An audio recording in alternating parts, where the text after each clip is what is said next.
তো আজ আমি আপনাদেরকে বেলুন আর মার্বেল দিয়ে একটা মজার এক্সপেরিমেন্ট করে দেখাবো। এর জন্য প্রথমে বেলুনের মধ্যে মার্বেলটাকে এভাবে ঢুকিয়ে নিব আর তারপর বেলুনটাকে ফুলিয়ে নিব।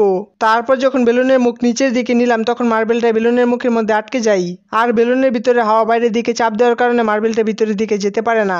আর মার্বেলটা বেলুনের মুখে আটকে যাওয়ার কারণে বেলুনটা ফুলে রয়েছে। আর বেলুনের মুখে বাধা ছাড়াই বেলুনটা কিভাবে ফুলে রয়েছে তা তো আপনারা ভিডিওতে দেখতেই পাচ্ছেন। তো আমরা কি জলের মধ্যে আগুন জ্বালাতে পারবো? আর এটাই পরীক্ষা করার জন্য প্রথমে একটা গ্লাসের মধ্যে জলকে নিয়ে নিলাম, তারপর হ্যান্ড স্যানিটাইজারকে নিয়ে কিছুটা জলের মধ্যে রেখে দিলাম। এরপর যখন জলের মধ্যে আগুন জ্বালালাম তখন সেখানে আগুন জ্বলতে থাকে কিন্তু সেটি দেখা যায় না। এর উপর যদি একটা কাগজকে রাখি তাহলে কাগজের মধ্যে আগুন জ্বলে উঠবে।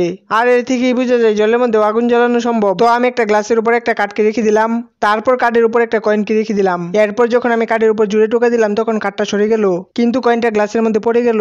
আর কয়েনটা কাঠের সাথে না যাওয়ার কারণ হলো নিউটনের তৃতীয় সূত্র অনুসারে আমরা জানি বাহ্যিক বল প্রয়োগ না করলে স্থির বস্তু চিরকাল স্থির থাকতে চাই এবং গতিশীল বস্তু চিরকাল গতিশীল থাকতে চাই। তাই কাঠের উপর বল প্রয়োগ করে কাঠটা সরে যায় কিন্তু কয়েনটা স্থির থেকে যায়।